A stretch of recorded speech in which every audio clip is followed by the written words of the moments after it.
Morning. A call to order. The meeting of the Philadelphia City Commissioners Board of Elections for Wednesday, October the 8th, 2025. This meeting is in compliance with the Pennsylvania Sunshine Act. The Philadelphia City Commissioners are a three-member bipartisan board of elected officials in charge of elections and voter registration for the City of Philadelphia. Each commissioner is elected to serve a four-year term that coincides with the municipal election cycle for mayor and city council. The commissioners set and enforce departmental policies to administer voter registration and conduct elections in accordance with federal and state voter registration and election laws. The city commissioners were created by the Pennsylvania Assembly in 1711 with a focus on taxation and held various regulatory powers throughout the centuries. The commissioners started maintaining voter lists in 1799 and took on more election-related responsibility, but didn't emerge into its current form until the adoption of Philadelphia Home Rule Charter in 1951. We will start off with public comments.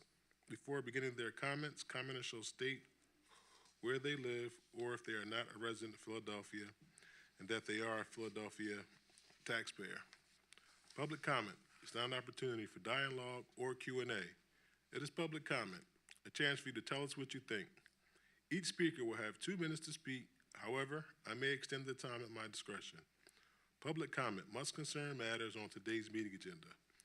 Finally, it is my responsibility to preserve the order and decorum of the meetings. As such, profane, slanderous, discriminatory, or personal attacks will not be tolerated.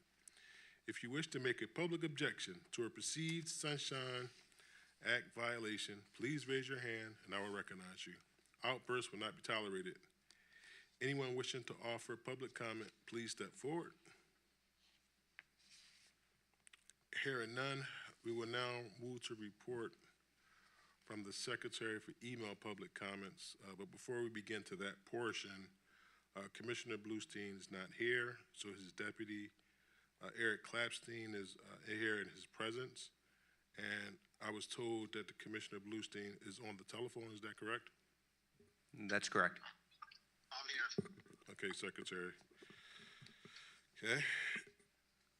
So, Commissioner Bluestein, are there any email public comments?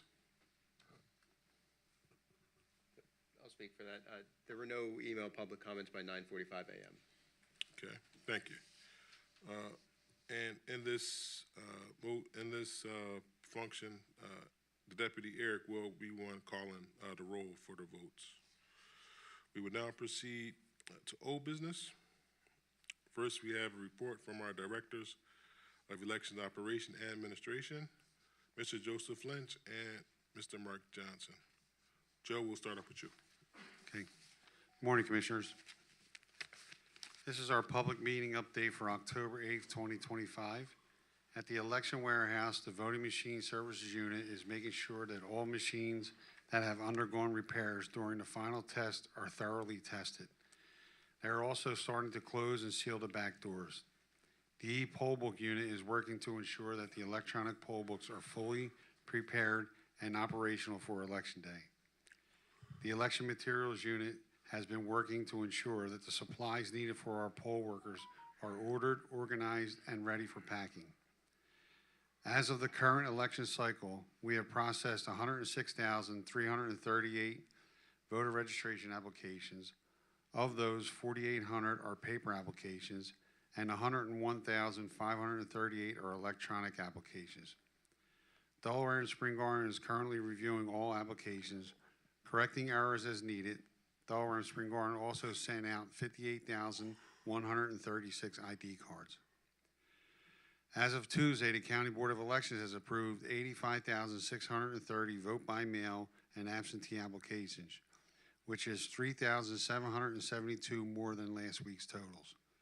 Of those, 48,198 are paper applications and 37,432 are electronic applications. This includes military and civilian overseas voters. We currently have a total of 3,050 applications waiting to be processed. Of those, 2,642 are paper applications and 408 are electronic applications. A total of 85,555 ballots have been sent out. So far, we received 8,749 valid ballots through the USPS and 1,543 through the drop boxes, for a total of 20,292 valid ballots. This total does not include the UOCAVA ballots. Voters who would like to vote by mail for the November 4th municipal election can apply for a mail-in or absentee ballot at vote.phila.gov. The deadline to apply is Tuesday, October 28th, 5 p.m. City Hall, room 140, let me see something.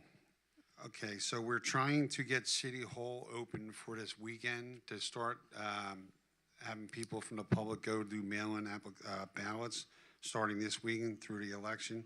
We're still working on getting word from City Hall whether or not they could open it up. I'm sure that'll happen. ID verification letters have gone out to voters that either did not include the required proof of identification on their absentee/mail-in ballot applications, or their proof of identification could not be verified by the County Board of Elections office. Voters who have received this letter may submit their proof of ID to the County Board of Elections via email at philly.elections@phila.gov, fax, U.S. mail, telephone, or in person. Voters have until midnight on November 10th to ensure their proof of identification for municipal elections. The Board Workers Unit is holding its fall training seminars with 1,839 participants already in attendance. The schedule is posted on our website. Online training is now available on our website. So far, we have confirmed 6,283 poll workers. Weekly reminders are being sent to poll workers who have not yet confirmed their attendance. Confirmation calls for all wards began on September 22nd, 2025. We hosted Pizza with the Polls events in each council district at the SEOs. The last event at Satellite Office 10 will be held tomorrow. RSVP is required to attend, which can be done on our website. Speaking of satellite offices, they are open to the public with staff available from 9 a.m. to 5 p.m. Monday through Friday and 9 a.m. to 3 p.m. on Saturday and Sunday. We will also be open on Columbus Day during the weekday hours. Locations are listed on our website at vote.phila.gov. Drop boxes throughout the city are open for voters to drop off their ballots. We reported last week that our drop box at Satellite Office 5 was struck by a vehicle and has now been reinstalled and is opened up again. The drop box in Eastern State Penitentiary was reported yesterday that it was temporarily closed due to maintenance issues. I just received a text from our IT department that it is up and running, the camera, and it is recording. As soon as I'm done this meeting, I'll make sure that the website's updated, reflecting that. That's all I have, Commissioners. Thank you, Joe. Thank you. Vice Chair Dillard, do you have any questions? Yes, Sharon, thank you. Joe, I was listening, first of all, I'm thrilled that the satellite election offices are open this weekend. I was listening to the radio show, the chairman's radio show on Saturday, and it was announced by both the executive director and the deputy that the satellite offices would be open this weekend. I was just wondering why I would have to hear about the satellite offices being open on the radio show. Well, I apologize. I spoke to the chairman about it myself. I should have let you guys know, but I did bring it up at the deputies meeting yesterday. I brought it up at the deputies meeting yesterday that we were going to do it. But My apologies. That the was my radio fault. show was Saturday. Yeah.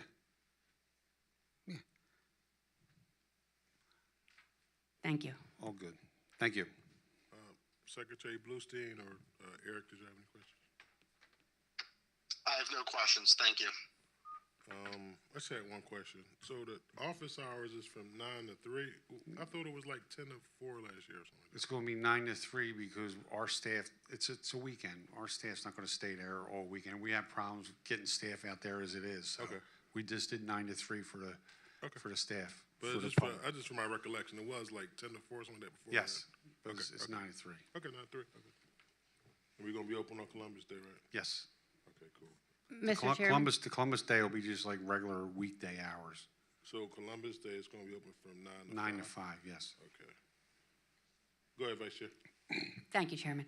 I would just like to say that I think that the hours for the satellite office should remain consistent election to election. Okay, So is there any kind of way we can? so you want to change them? No, Let me I'm know, actually- let me no, know no, what okay. hours you want me to No, change no, it. no, no, Come no. on, Just let's no, hear no, it. no, hold on, hold on. Just, Forever hold your peace. No, just ask it. Is it any way that we can, or is it like? I'll or- try, or- I'll try to Or is, I probably, mean, I know we got Vanessa right here. I mean, is it a staff thing? We really got to be at 9 to 3. I just was curious. That's all. well, our staff, Vanessa can talk on that, but our staff probably doesn't want to work a full, 10-hour day to the public. Well, we'll talk about it. We'll talk about it. I just want to apologize, excuse me, that I prematurely. Hold on, hold on. Come on in real quick, Vanessa. Come on. Real quick. Real quick. State your name, Vanessa. Yeah. Vanessa Caracosa, Deputy Executive Director. I do want to apologize for prematurely sharing that we will be open on weekends, and I did share 10 to 4 because historically we were open 10 to 4 on weekends, and I think we can definitely go back right now and figure out if there's a way that we could just do 10 to 4 for consistent purposes, if you all are okay with it. Okay, so we can. I just was, I got just Yeah. curious. It was just a regular question, wasn't Yep. it?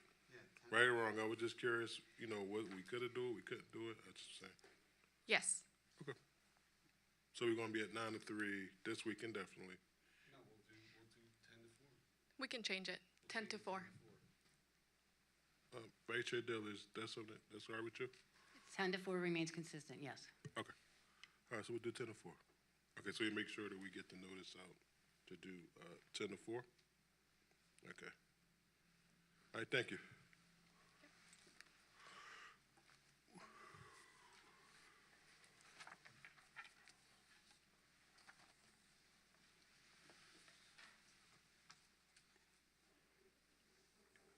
You up, Mark? Good morning, Commissioners. Good morning. I want to begin by thanking you for the opportunity to serve in this role as Director of Election Administration. While I have not yet fully transitioned into this position full-time, I truly appreciate the chance to provide this morning's administrative briefing. This being my first briefing, and the fact that it just got over, I don't know what's going on in it as far as this cold, I'm asking you to show me a little grace if I step into these responsibilities. So. Look, Mark, just take your time. It's all right, man. Take your time. Take your time. We got you. Okay. All right. So, with the primary behind us and the satellite office fully in operation, our administrative units remain focused and aligned on the work ahead of us as we prepare for the upcoming general election. From a budget and procurement standpoint, the team continues its routine processing of invoices and purchase orders, addressing issues as they arise. We are working closely with procurement to resolve any outstanding items, including timely support for election operations.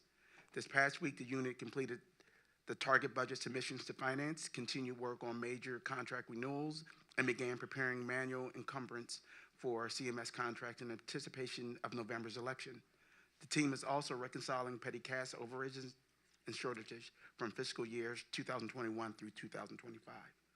Looking forward, we're closely monitoring overtime and surge staffing costs to ensure funds are directed towards only essential needs while also pushing for additional appropriations to close the FY26 budget gap.